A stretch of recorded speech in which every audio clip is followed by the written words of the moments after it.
Kamusta mga kalapatids? Today's video yan, magpapakawala na ulit tayo ng mga warrior natin. Ayan, tanghaling tapat tayo nagpapakawala, alas 12. Tignan nyo guys yung epekto ng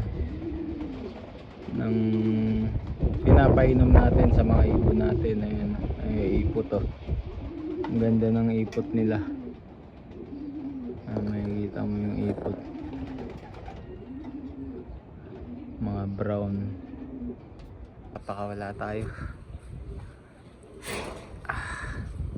Labas mga YB natin.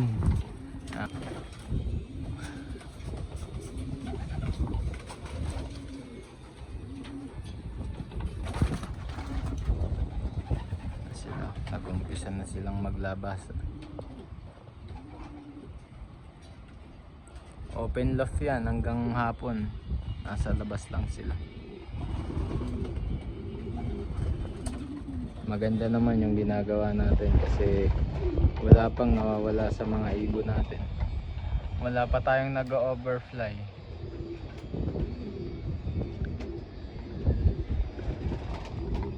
Sampu yan na naka-BBC na YB pang STR, wala pang nawawala.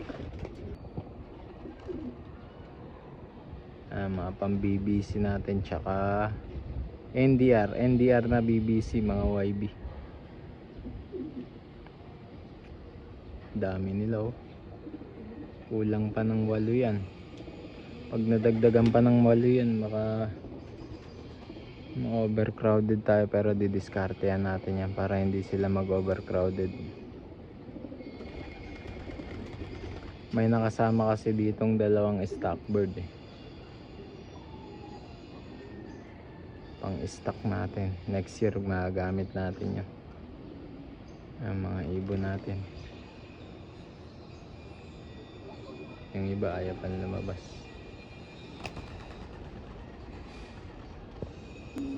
Yan lang.